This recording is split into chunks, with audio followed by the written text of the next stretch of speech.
Bonjour à toutes et à toutes, bienvenue dans l'épisode 10 de la Shadow March. On se retrouve pour la suite de nos aventures. Alors pour ceux qui savent pas, qui découvrent, en fait la Shadow March, c'est simple comme concept, c'est une campagne de Shadow Dark qui a lieu chaque semaine avec un groupe de PJ tout à fait adorable, de joueurs plutôt. Et je vous en fais le récap à chaud après chaque partie, c'est une campagne bac à sable, donc là il est minuit 36, la partie est finie depuis à peu près 40 minutes. Et grâce aux notes de mes PJ et à ma mémoire encore fraîche des événements récemment joués, je vous retrace cette histoire. Donc on est déjà à l'épisode 10, donc si vous voulez aller voir les épisodes précédents, ça vous aidera à mieux comprendre de quoi on parle. Avant qu'on commence, une petite chose, c'est que maintenant, pour suivre les horloges des événements qui s'écoulent, etc., de l'écoulement du temps, ce qui est assez important, je pense, pour que les PJ ressentent que le monde bouge, j'utilise des dés d'usure pour les événements, donc je vous montre vite fait. Ici, vous voyez, là on a des événements qui sont traqués, et donc les dés d'usure, c'est simple, hein. Lui, au début de la séance, il était à D8, et lui, il était à D6. Donc on a un dragon qui fout le bordel dans la région, on a une armée qui va peut-être bientôt envahir la région, et en fait, au début de chaque séance, je jette le dé, donc là, en l'occurrence, le D8, et si ça fait 1, 2, 3, il rétrograde et devient un D6. Et si ce D6, il fait 1, 2, 3, pareil pour l'événement du dragon. Si je fais 1, 2, 3, il rétrograde et il devient un D4. Et donc là, au début de la séance, je l'ai annoncé aux joueurs pour qu'ils ressentent un peu plus l'écoulement du temps aussi. Je leur ai dit, je jette les 2 dés, je leur ai dit, les 2 dés ont régressé. Eux, ils savent pas forcément le niveau des dés. Bon, là, comme ils regardent, des fois, ils vont le savoir, mais honnêtement, ça me dérange pas. Outre mesure, je voulais juste vous montrer ça, quoi. Ces dés, ils peuvent aussi être jetés sur des moments où les PJ décident de passer, par exemple, 15 jours sur un projet ou qui voyagent à certaines étapes du voyage. Je peux les jeter, etc., pour voir si l'écoulement du temps avance. Et ce que ça fait, c'est que ça randomise un peu l'écoulement du temps. Vous pourriez, si vous faisiez une campagne bac à sable, le gérer autrement. Vous pourriez faire le décompte des jours avec un calendrier précis, donc ça fait qu'il y aurait plus nécessairement d'aléas. Là, c'est un peu plus imprévisible, et je pense que c'est une assez bonne chose, parce que si les PJ littéralement passent énormément de temps au même endroit, en ce moment par exemple dans la campagne on en est un peu là, il reste une journée complète au même endroit, puis une deuxième journée complète au même endroit, ça fait pas beaucoup avancer le calendrier des événements, et donc là l'avancée est un peu plus méta-ludique, mais je trouve qu'elle est un peu plus intéressante pour leur mettre la pression, et honnêtement ça leur met pas non plus une pression hardcore, quoi. C'est pas moi qui dis vous faites rien, et bam, il se passe ça parce que vous avez rien fait. C'est aléatoire, et j'apprécie ça.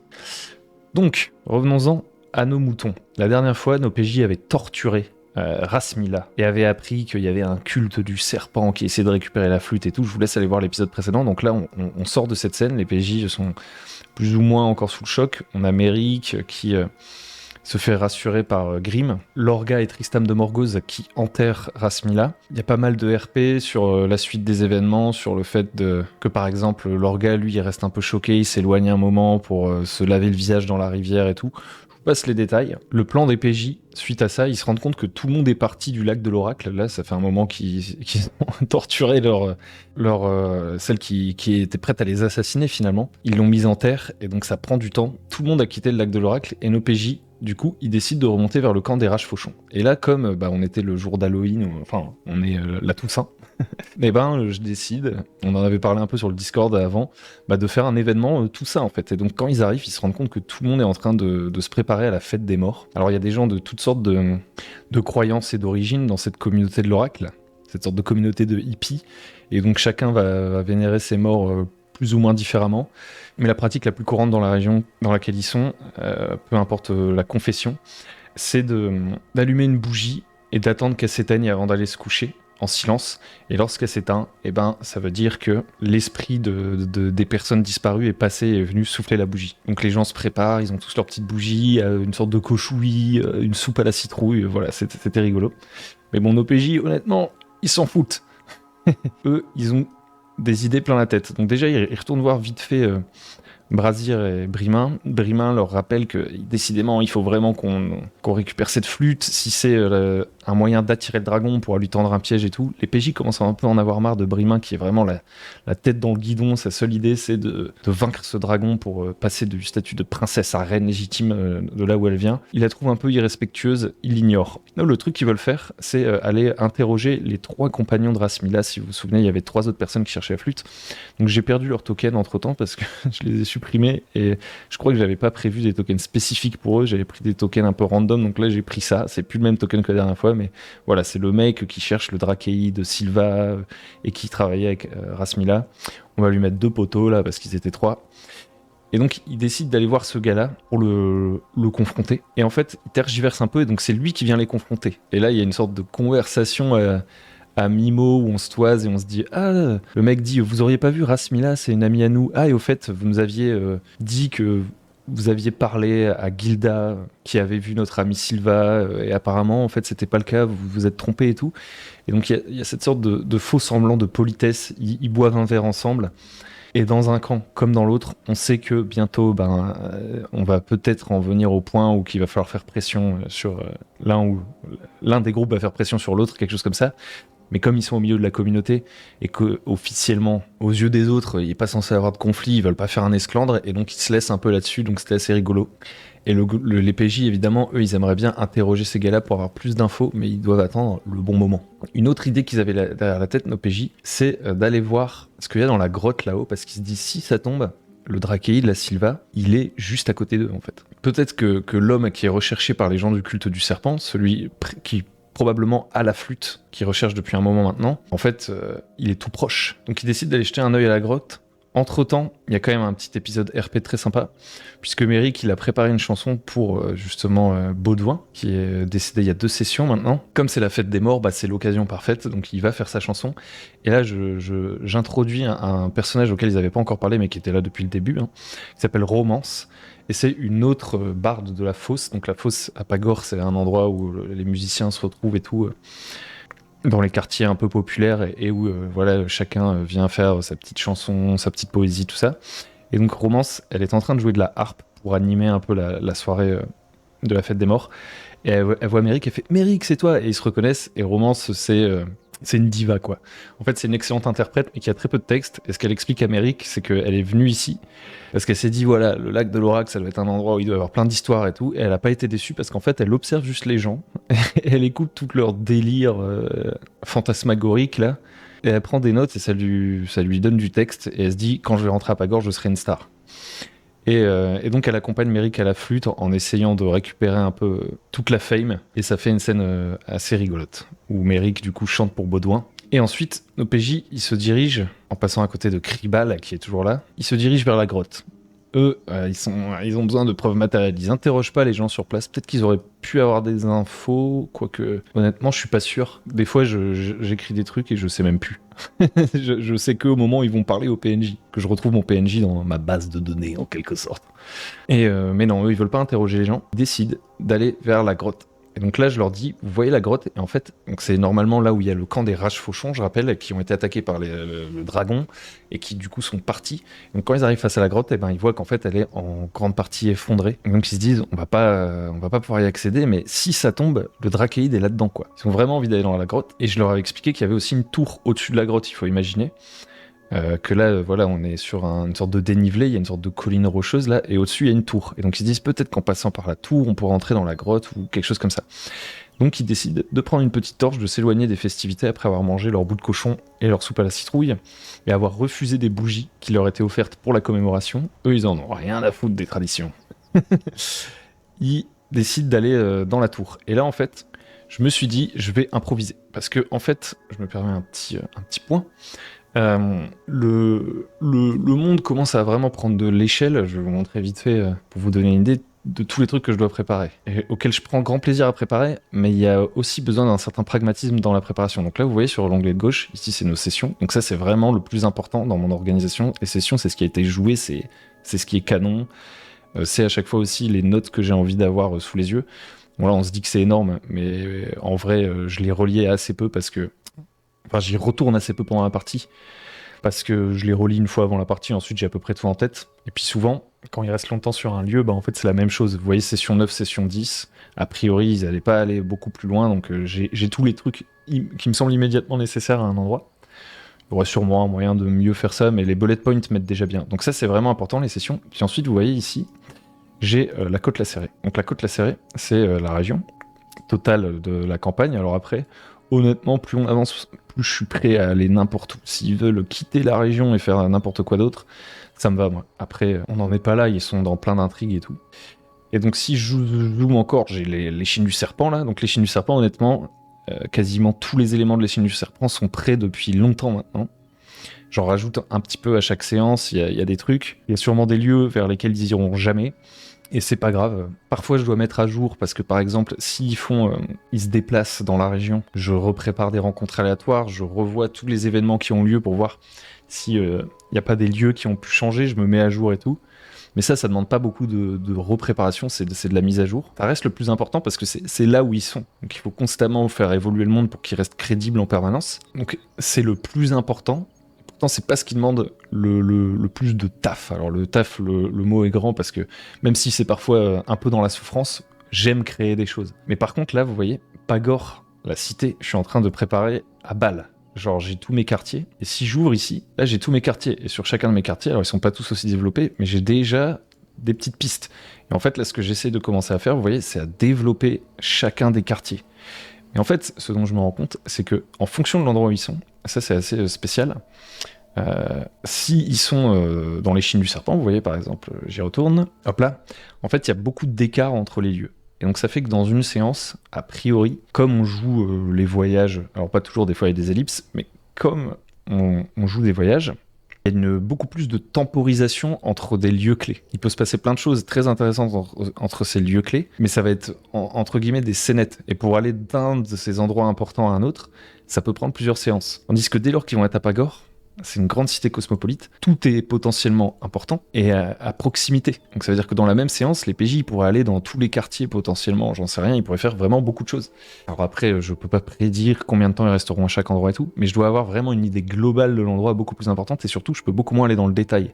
Si on en revient, je retourne sur un tableau, excusez-moi pour cette grande ellipse, cette grande parenthèse, mais j'espère que vous me suivez toujours et que vous kiffez toujours la Shadow March, mes amis. Si on en revient donc à mon temple du serpent, vous voyez ce donjon-là, ils ont raté plein de trucs et tout, et c'est pas grave, mais j'avais préparé énormément de choses. Alors, il y a des trucs qu'ils ont pas découvert et tout, mais voilà, on pourrait dire que c'est un donjon où je l'ai vraiment pensé en mode préparation d'un dungeon crawl, c'est-à-dire qu'il y a beaucoup de...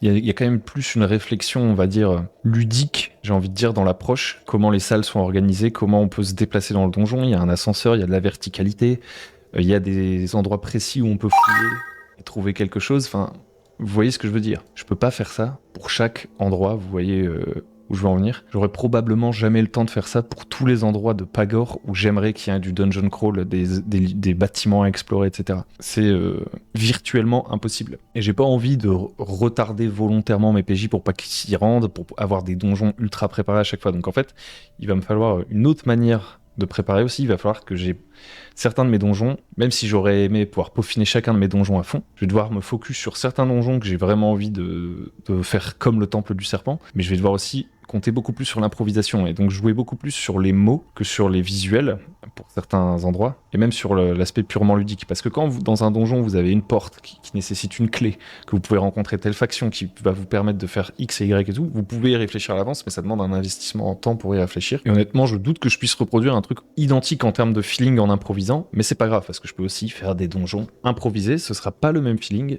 mais je commence à essayer de voir comment faire. Et je me sers de Enterre Sauvage, donc peut-être on pourra en parler une fois, mais Enterre Sauvage, en gros, ce qu'il nous invite à faire pour les donjons improvisés, c'est plus ou moins de tirer aléatoirement le nombre de salles, déterminer certaines salles qu'on connaît à l'avance, par exemple. Il y a certaines salles, je peux les créer, mais je crée pas toutes les salles du donjon, et les autres, je les génère un peu aléatoirement, à partir de thèmes, etc., etc. Et donc là, pour ça, vous allez me dire, où tu nous emmènes, qu'est-ce que tu nous racontes finalement? Et ben en fait, on a fait un donjon improvisé. Donc le voilà. Donc moi, je savais qu'il faudrait qu'il y ait un petit schmilblick sous cette grotte. Et je me suis dit, c'est l'occasion de tester...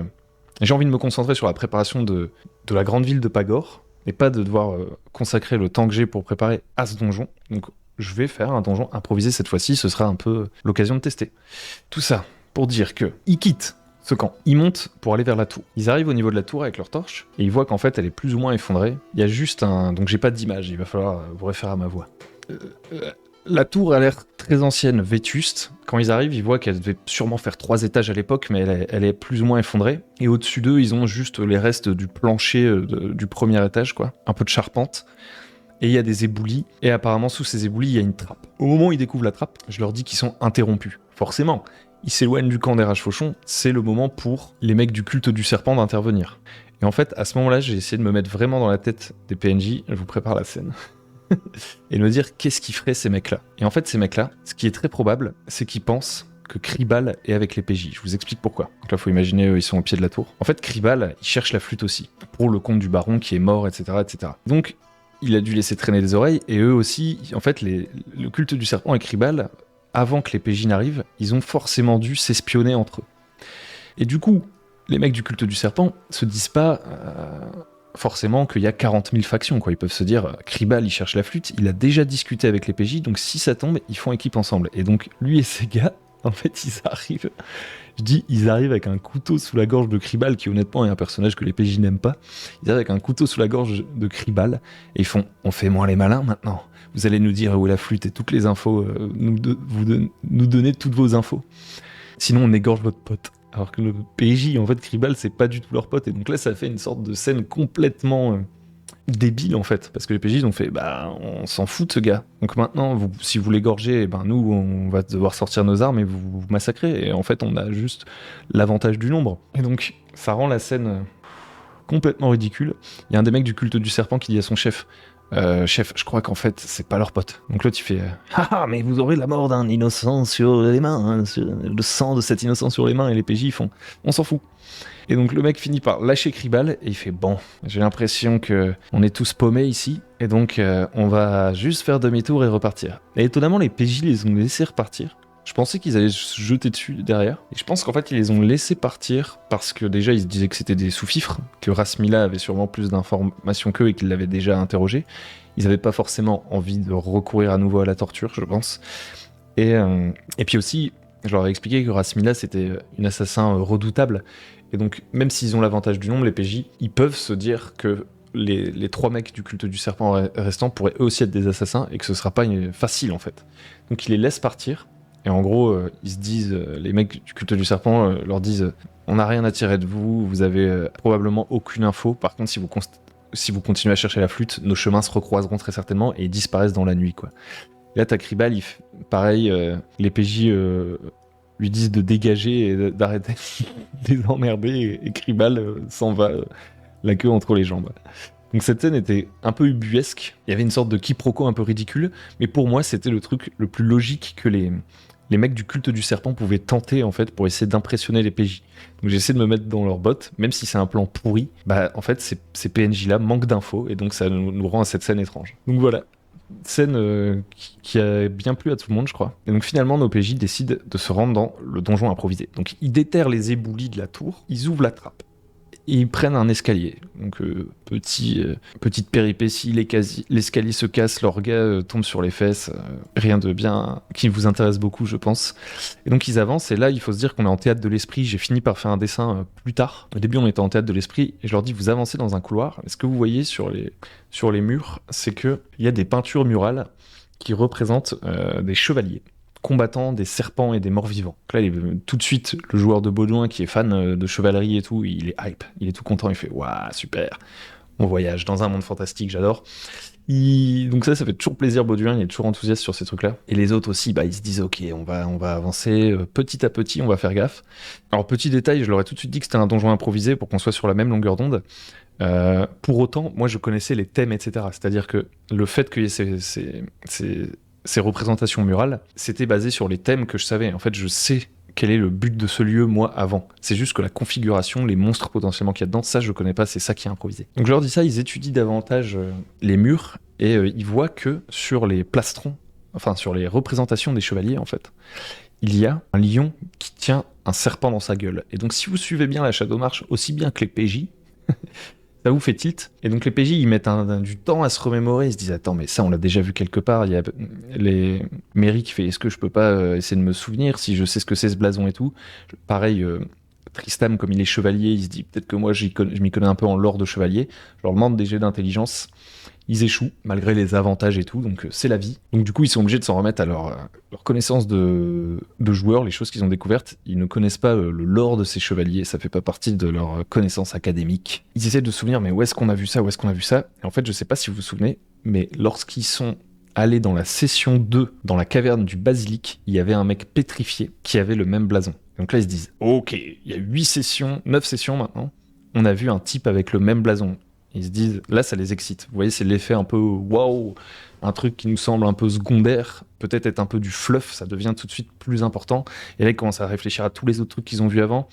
Donc je les aide un peu, pour pas que ce soit frustrant non plus et que ça prenne 50 000 ans. Je les aide quand ils se souviennent d'un truc, mais plus des détails, je leur donne les détails. Ils se souviennent que Lyre, donc si vous vous souvenez, Lyre c'est la chef des chevaliers du Franc-Pays. Lyre cherchait pour légitimer un peu sa cause une épée, l'épée de Vindicte, qui selon elle lui permettrait entre guillemets de faire appel aux mythes et légendes de la région, un peu au roman national, même si c'est pas ça le bon terme, pour vraiment se positionner comme une personne qui a du leadership dans la région, et qu'elle voulait récupérer cette épée de Vindicte, et que c'était l'épée des chevaliers de Vindicte et les chevaliers de Pagore légendaires. Ils avaient entendu ça vite fait au coin du feu, donc là ils font des rapprochements avec tout ça, ils se disent attendez, on va peut-être trouver l'épée de Vindicte et tout ici, ça peut être stylé.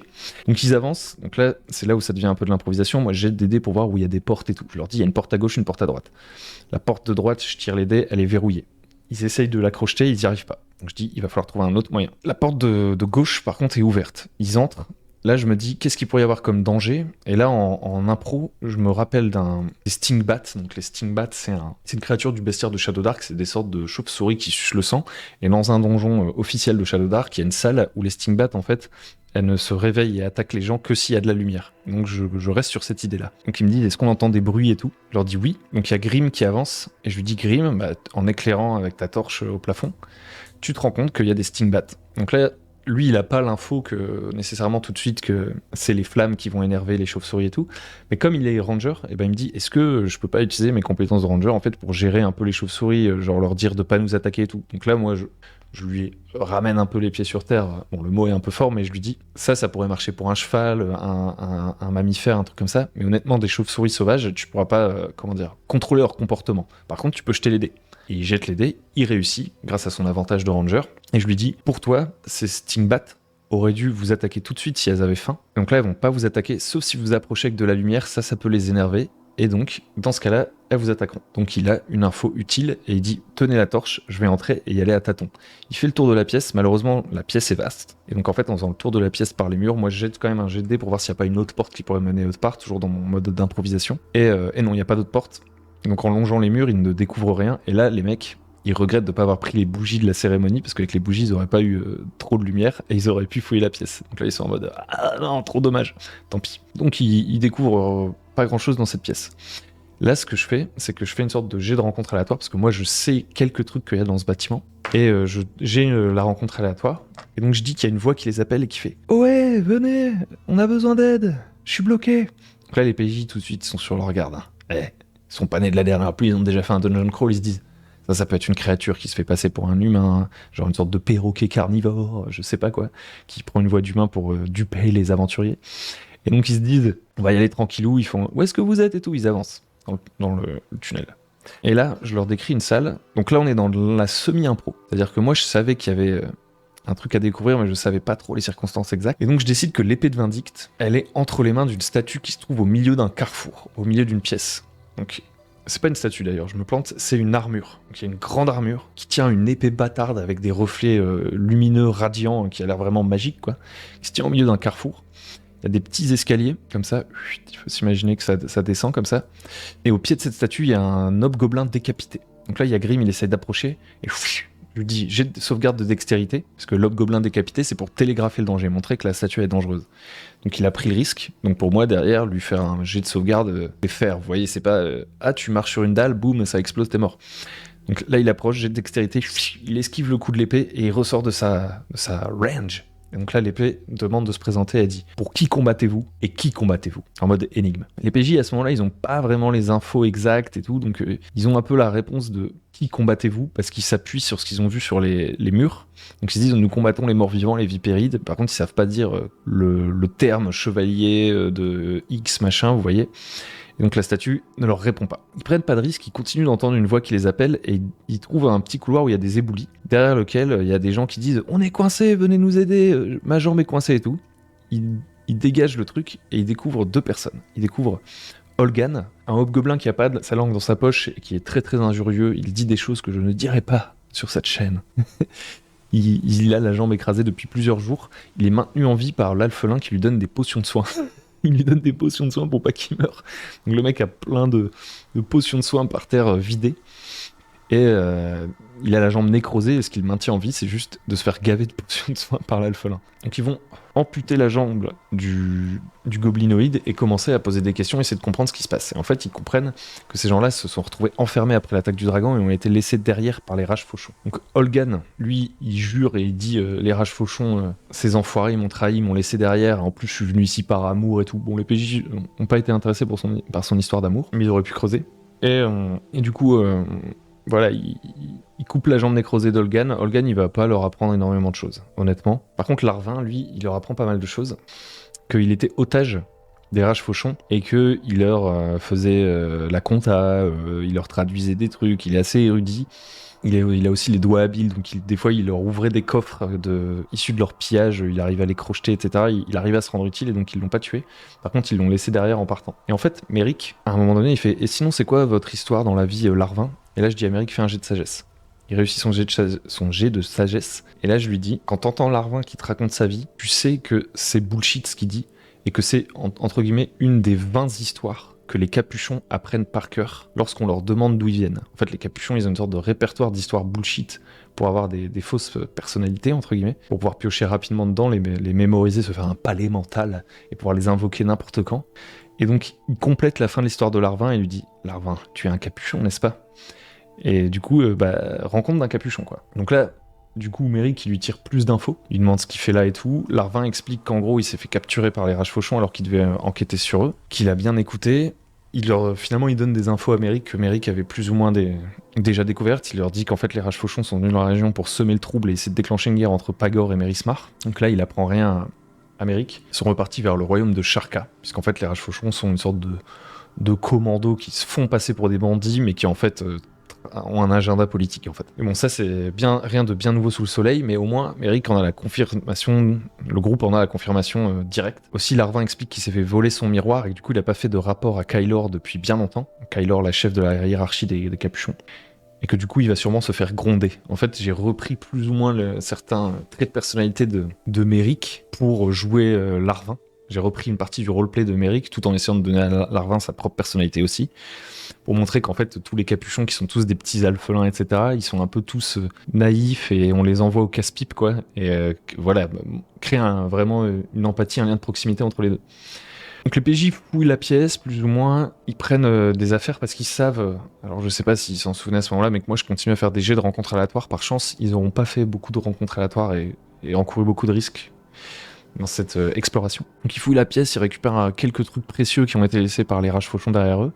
Également, Larvin, il a 3 parchemins que Méric récupère, qui sont des parchemins arcaniques. Larvin, lui, il n'en a pas d'utilité, mais Méric, il peut les utiliser. Donc d'ailleurs, il faut que je le mette sur le Discord parce qu'il m'a pas posé la question derrière, mais ces 3 parchemins, ils sont très puissants. J'avais envie de donner un vrai loot bien badass là à Méric. Et donc, les 3 parchemins, c'est un parchemin de sortilège de vol, de pass-wall, donc pour traverser les murs, et de charme personne. Donc 3 sorts quand même ultra utilitaires, mais qui peuvent s'avérer ultra utiles par la suite s'ils sont utilisés intelligemment. Et donc Larvin donne ça à Méric. Derrière, les PJ décident de faire demi-tour parce que eux ils sont un peu affamés, ça fait une quinzaine de jours qu'ils sont là, ils ont tapé dans les réserves des rages fauchons, ils avaient un filet d'air qui passait sous la roche, mais ils sont quand même exténués, et donc ils les sortent. Donc ce qui se passe, c'est que Méric et Larvin, ils sortent très vite pour aller discuter, parce qu'en fait ils ont envie de parler entre capuchons. Parce qu'il faut savoir que Méric a été très évasif jusqu'à maintenant sur sa fonction de capuchon avec les autres. Il y a Lorga qui sait un peu, mais entre-temps, il y a eu 2 nouveaux persos, Grim et Tristam. Et donc du coup, eux deux, ils sont pas forcément au courant, et Méric, voilà, il a pas envie que ça court sur tous les toits. Donc il décide de sortir avec Larvin pour qu'ils appellent ensemble Kylor pour lui faire un rapport. Pendant ce temps, Lorga et Tristam, eux, grâce au conseil d'Olgan, parce que du coup, Olgan et Larvin, eux, ils connaissent toute la configuration en fait de cette forteresse qui a été utilisée, cette forteresse qui date d'il y a plus de 500 ans de chevaliers qui a été utilisée par les rages fauchons. Ils connaissent la config, ils ont vécu là. Donc ils disent que la porte qui était verrouillée ici, que les PJ n'ont pas pu ouvrir plus tôt, est un peu la chambre plus salle du trésor de Karnata, la chef des Rage-Fauchons. Donc eux, ils sont assez curieux, et ils y vont pour défoncer la porte. Donc là, je crois que j'aurais pas fait faire de jet de dés pour défoncer la porte, ou en tout cas avec avantage, enfin vraiment genre... juste pour voir s'il y avait une petite complication, un truc. Mais pendant ce temps, on a Grim qui lui décide de petit curieux d'aller fouiller une autre pièce. Grim en plus c'est le joueur un petit peu, je pense qui a un peu plus débutant et qui a un peu un background un peu plus jeu vidéo, donc je pense qu'il avait vraiment envie de trouver du loot. Et donc il décide d'aller là où on a désigné comme dortoir cet endroit. Donc ils vont au dortoir. Je sais pas pourquoi je fais ça, honnêtement ça ne vous sert à rien, vous m'écoutez, non? Ils vont là, il va là. Et donc là, il découvre le dortoir et en fait, je lui dis, là, je fais un jet pour voir s'il y a un truc bizarre. Et il y a un truc bizarre. Donc à ce moment-là, je lui dis, t'entends à l'intérieur du dortoir qu'il y a un truc qui tambourine. Il rentre, je lui décris la pièce, des lits superposés, entre guillemets, un peu sommaires, mais dortoir assez vaste, avec à chaque fois une malle au pied du dortoir. On a l'impression que les gens sont partis on fuit à l'arrache après l'attaque du dragon. Je lui dis, il y a plusieurs malles. Et il y a un truc qui tape dans l'armoire. Et donc là, ce que je lui dis, c'est qu'en fait, à chaque fois qu'il va devoir ouvrir une malle, il va devoir faire un jet de dextérité, non pas pour ouvrir la malle, mais pour pas faire de bruit et énerver davantage le truc dans le placard. Et il rate tout de suite son jet de dextérité, donc il énerve le truc dans le placard. Il y a un hobgoblin zombie qui en sort et qui lui fonce dessus. Néanmoins, il a quand même récupéré le truc qu'il y avait dans le coffre. Donc à ce moment-là, j'ai tiré aléatoirement un loot, et là, il est tombé sur un truc, honnêtement, c'était son jour de chance, parce qu'il a trouvé un bag of holding, un sac sans fond. Donc très bon loot pour le coup. Par contre, il y a un zombie qui saute dessus et il est tout seul. Donc il commence à lutter avec le zombie un peu en galère. Le zombie casse son arc. Parce qu'en fait, il me dit j'essaie de fuir. Je veux pas affronter le zombie, je fuis avec le loot. Et il fait un échec critique dans sa fuite. Donc je me dis bon, le zombie, il va, s'il attaque les points de vie de Grim là maintenant, ça va pas forcément être hyper intéressant. En plus, un zombie, honnêtement, c'est pas... À ce stade, je pense que Grim, il pourrait gérer le zombie tout seul. Enfin, je me dis, échec critique, il faut que ce soit un peu plus marquant que juste des dégâts, pour le coup. Et donc, il lui pète son arc. Grim commence à lutter avec le zombie, il essaie de ramasser ses affaires, parce que le zombie lui a arraché des affaires. Et il crie « Au secours, au secours !» Donc là, les autres commencent à rappliquer. Et ce que je leur dis, c'est qu'à ce moment-là, ils voient que la statue a bougé. La statue marche vers Grim et le zombie. Eux, ils se disent « Wow, c'est chaud !» Et en fait, la statue va attaquer le zombie. Parce que la statue, c'est une statue de ces fameux chevaliers qui affrontent mort-vivant et vipéride. Et donc dès que le zombie est entré dans son champ de vision dans le couloir ici, elle arrive, elle le découpe avec l'épée de Vindicte en 2 secondes. Et là, les PJ prennent leurs jambes à leur cou. Donc assez bonne pioche pour Grim parce que même si son arc est cassé, il va pouvoir le réparer s'il a investi un peu de temps durant des phases de voyage ensuite, pendant plusieurs jours. Il cherche, il le répare. Je me dis que ça peut faire partie de son expertise un peu de rôdeur et tout. Et puis il récupère quand même un bon loot. Ce que j'ai expliqué aussi au PJ pour expliquer la présence du zombie et même que pour vous compreniez, ça c'est des trucs que je dis au fur et à mesure parce que si je leur dis tout au début c'est impétable. Mais c'est qu'il y a une maladie qui s'appelle la nécrose, qui porte le même nom que la nécrose qui existe aussi dans le monde réel. Mais la maladie qu'on appelle la nécrose dans le jeu, c'est un truc, on a des vomissements, on a des selles sanglantes, on a les yeux qui deviennent caves, et en quelques jours, sans crier gare, eh bien, on meurt, et ensuite on se relève comme un zombie. Et il y a aussi une autre forme de nécrose, et les gens ne l'expliquent pas forcément très bien, ce phénomène, où des fois, spontanément, quand il y a quelqu'un, il meurt, il peut revenir à la vie sous forme de zombie, tout simplement. Donc là, probablement que c'est un gobelin, il est mort, et il est revenu à la vie sous forme de zombie. Qu'est-ce que je voulais que je vous dise, les amis? Donc je leur explique ça. Et donc là, ils retournent du coup au camp des gens de l'oracle, quoi, pour débriefer un peu tout ça. On commence à arriver vers la fin de la séance. Donc là, ils se disent, honnêtement, on n'a plus aucune piste pour la flûte, c'est la galère, blablabla. Et donc là, à un moment donné, il y a, je crois que c'est Tristam, il se dit, on pourra jamais trouver ce dragon, on sait pas où il est, personne sait où il est, on pourrait battre la région nuit et jour. Donc en fait, ils ont un indice depuis le début quand même, c'est-à-dire que sur la carte du baron, il y avait des points d'intérêt. Donc ils ont des ordres d'incentive visuels sur leur carte, et il y a un endroit qu'ils ont toujours pas fouillé, je vous remontre. C'est là. C'est un géant dangereux. Donc ça, c'est des points d'intérêt de la région, des points saillants. Bon, bien sûr, c'est pas parce que sur la carte du baron, où il avait mis ses hypothèses de là où pourrait se trouver la flûte, que ça veut forcément dire que la flûte se trouve là, vous voyez. Et les PJ, ils auraient pu un peu par défaut, plutôt en tant que joueur qu'en tant que PJ, mais quoique leurs PJ ont accès à la carte aussi, donc. Et c'est vrai qu'ils auraient pu par défaut se dire, c'est là-bas. Mais en dehors de ça, ils ont aucun indice. Et donc, ils commencent à se dire, c'est pas ouf, quoi. Donc, un de leurs plans, c'est d'aller interroger Kribal, parce qu'ils se disent que peut-être Kribal, quand même, il sait quelques trucs. Il y a aussi Merrick qui se dit, avec Larvin, on va pouvoir appeler Kylor et lui tirer aussi les vers du nez, un petit peu. Peut-être elle a des infos et tout. Et en fait, il y a Tristam qui émet une idée. Il dit, il y a peut-être un magicien qui pourrait nous aider, un sortilège. Peut-être on peut trouver des infos quelque part. Et ça, c'est un très bon réflexe, je pense, dans le bac à sable, parce qu'en fait, ça ouvre des portes. C'est une recherche de solutions out of the box, entre guillemets.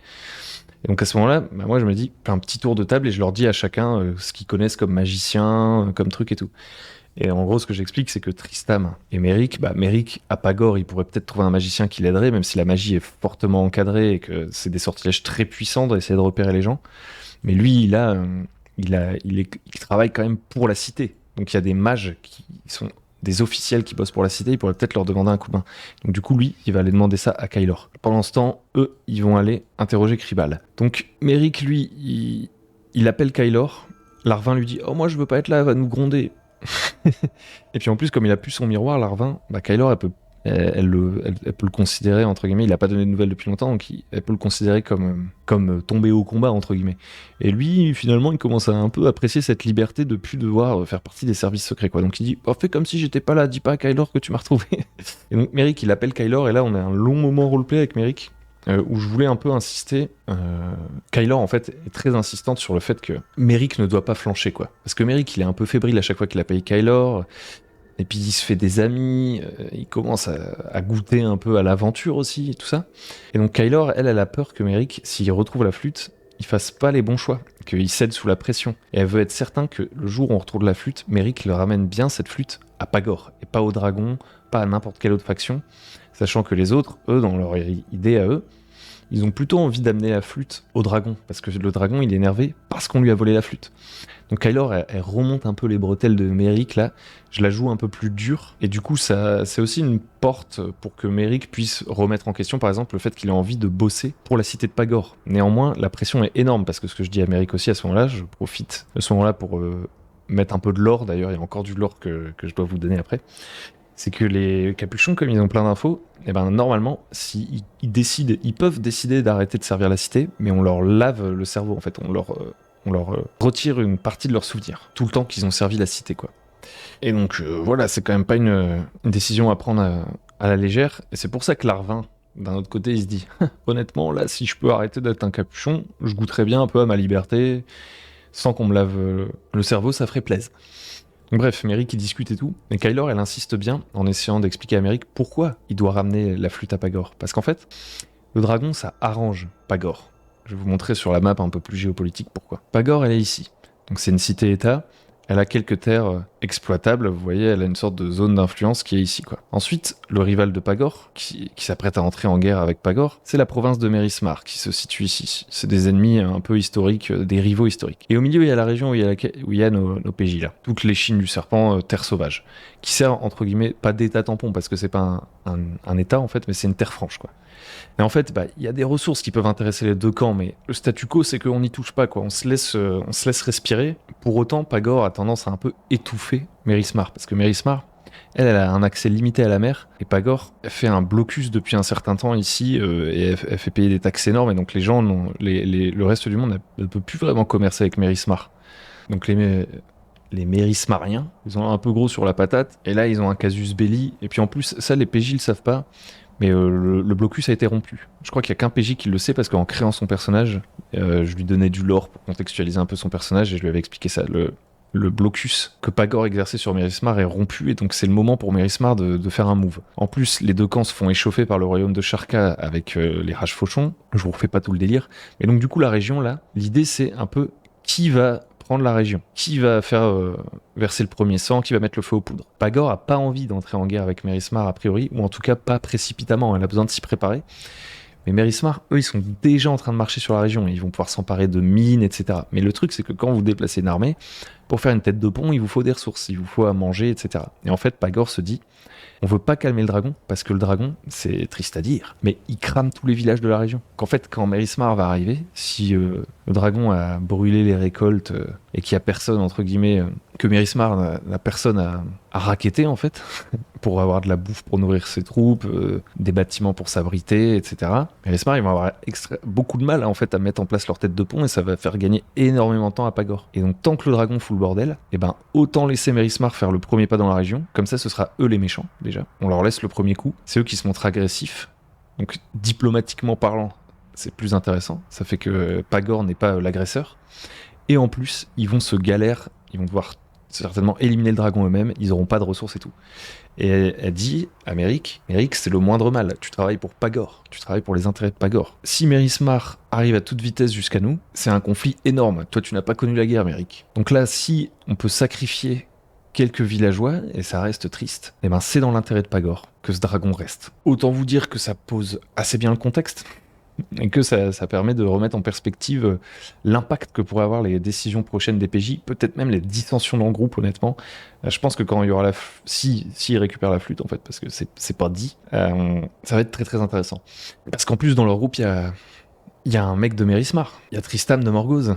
Et Tristam de Morgause, on sait pas encore l'opinion qu'il va avoir là-dessus, parce que Tristam, lui, il vient de rejoindre le groupe, il a envie, entre guillemets, de mettre son épée au service de quelqu'un. Dans l'esprit, il n'a pas forcément envie qu'il y ait de guerre entre Pagor et Mérismar, mais il va peut-être privilégier Mérismar, vous voyez. Entendre que Méric, pendant ce temps-là, lui, il complote vraiment pour les intérêts géopolitiques de Pagor, le jour où il l'apprend, voilà, ça peut créer dissension. Autre truc qui se passe, donc Méric demande, est-ce que vous pourriez faire appel à un mage d'élite, entre guillemets, de Pagor, pour essayer d'utiliser un sort de scrutation pour repérer le mec qui a la flûte. Donc là, Kaelor lui dit, je te promets rien, mais je reviens avec des nouvelles dans la soirée. Je vais essayer de contacter au plus vite un mage, et on verra s'il a des infos.